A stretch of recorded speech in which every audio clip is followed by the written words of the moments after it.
The wanderer asked the craftsman, "How do you make such perfect sculptures?" To which he replied, "Oh, there's nothing to it really. I go into the dark woods. I find the sculpture already waiting inside a tree. And then it's just a matter of carving it out."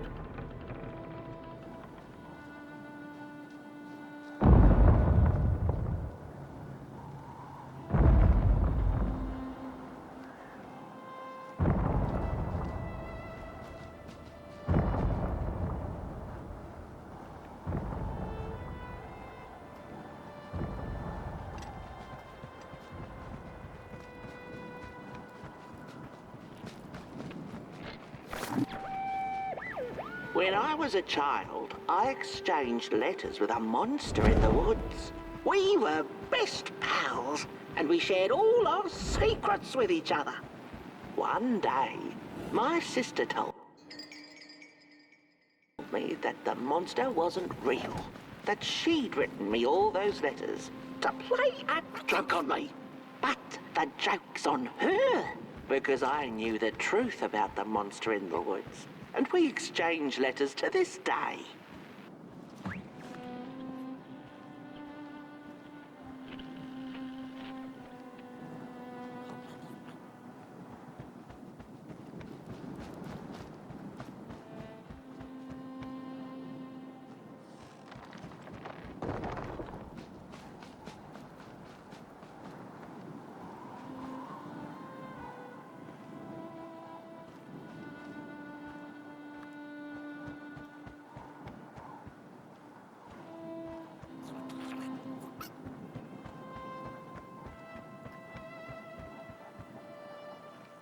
Hark! Not very far now. Not very far. The flame longs to be free. Caged, it cannot truly burn. How beautiful. How tantalizing. It is simply the way of fire. It is what it is.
When the Nameless Maker lost his creation to the dark, he went back to the great drawing board.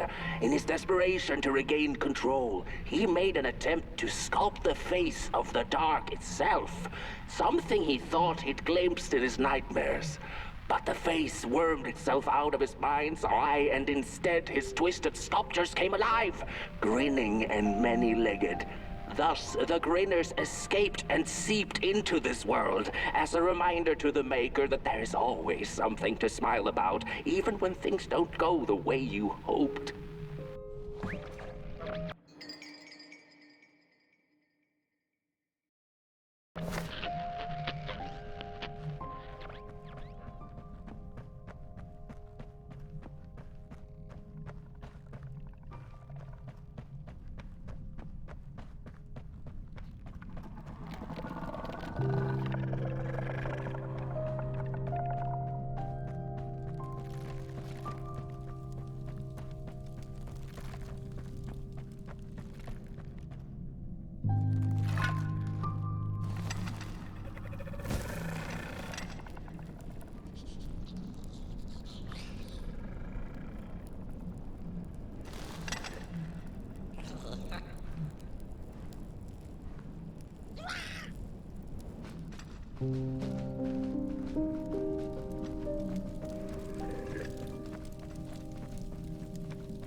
Whoa there! You look like you're about to move a mountain. That's what I get for trying to get in the way of a flame and its destination. Let him walk his walk. Ain't nothing gonna stop him now, looks like. Fare thee well now, Bad One. You're going to Moon Mountain, and that walk is for you alone. You have a tough decision ahead of you to make, just like the ones who came before. But they're all long gone. In the end, all there's left to follow is your own heart.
When I was a child, I exchanged letters with a monster in the woods. We were best pals, and we shared all our secrets with each other. One day, my sister told me that the monster wasn't real, that she'd written me all those letters to play a joke on me. But the joke's on her, because I knew the truth about the monster in the woods, and we exchange letters to this day. Oi! You the caretaker of this little fireball? What were you thinking, letting him run off? Don't...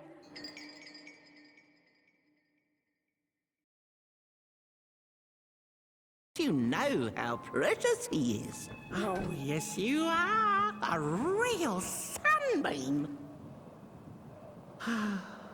Who took the sun away? We Merkles used to ask until it finally ceased to matter. Night skies like these, trouble seems so far away, doesn't it? I mean, isn't this just exactly my point? I used to be afraid of the dark, so much so that I became obsessed with these huge electric lamps left behind by the craftsmen of old. Couldn't pry myself away from them. I'd sleep outdoors and under their blinding radiance. One day, I woke up to the noise of quivering planks and nails. And would you believe it was my own house leaving me? It had gotten so restless it grew a pair of legs, took a name and went on a hike. Housey was its name, bless its soul. Houses have no imagination. But I bet it had a grander adventure than I could ever imagine.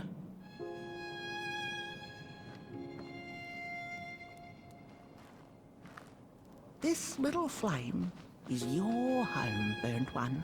Keep them nurtured and safe, and you'll always find yourself in the right place. Through the rain, in the dark, and over Moon Mountain.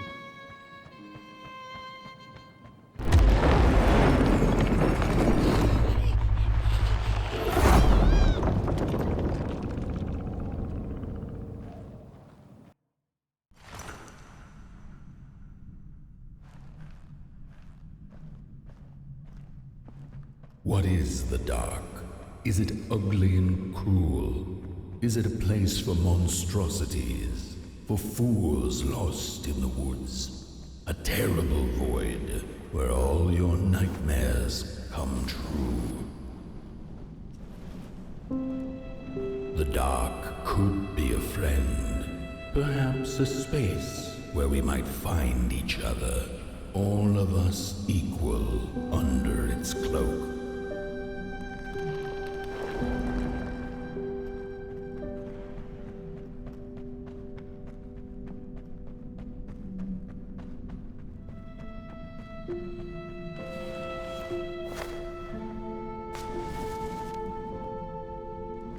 The dark could be an embrace and the release of the old, like taking off a tight shoe, laying bare one's feet, and taking a first step onto a new adventure.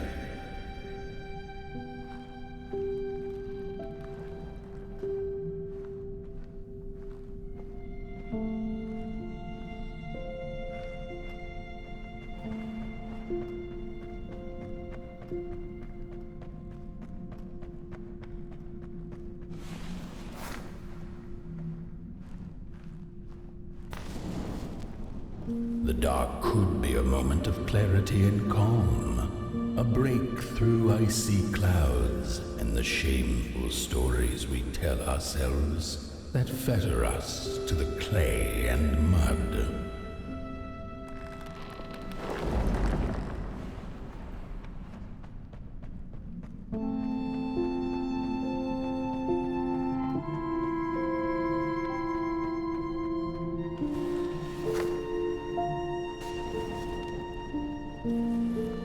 The dark could be the space and time that we need to recover from the death of a dream and the quiet promise of new beginnings waiting on the other side of grief.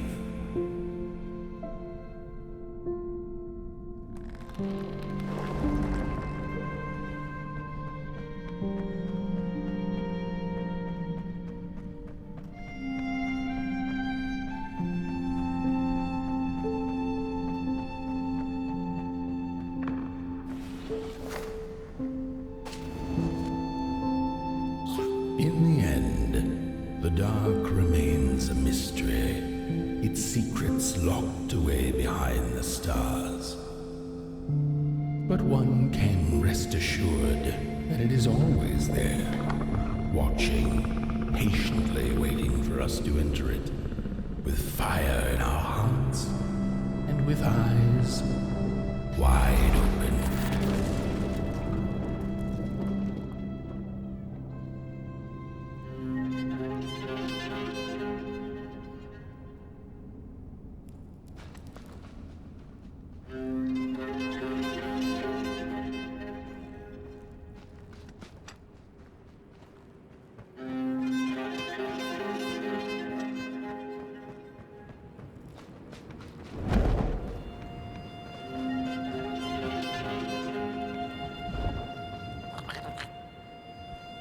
You've arrived. Hark! Your fire is dying, but the last embers will light the final fireplace and send your pot boy home. Can you do what you must? Naturally, you must. It is destined, and you will be loved and forgotten.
The first two-legged beings did prosper under the first sun, but it didn't matter how much they bathed in its light.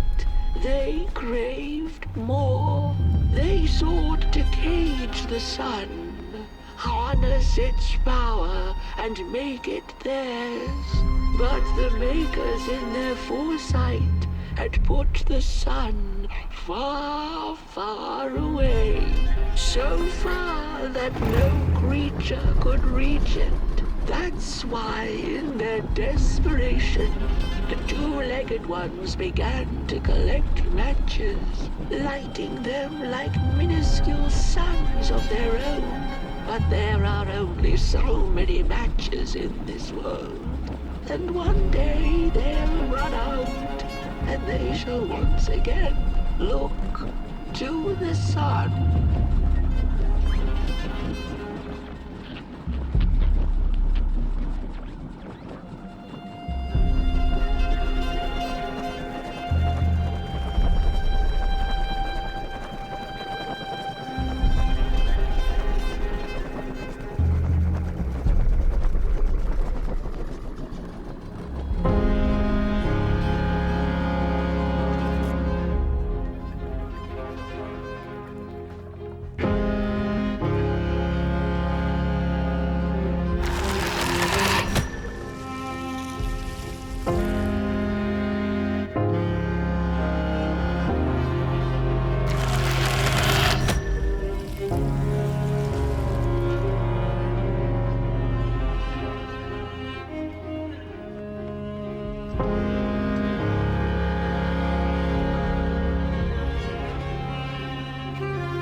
I had this wretched gut feeling like something was up, like something was on the way, a danger I never could have guessed. I figured that's just how I always feel, and my worries seldom come true. And now here I am, and I have been for some time now, and it just won't come back. I'm thinking, while I had it, I didn't know what to do with it, how to care for it, enjoy it. But if I had it again tonight, I'd probably waste it all over again.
Once upon a time, some folk on the other side of this and that had the most strange and beautiful dream.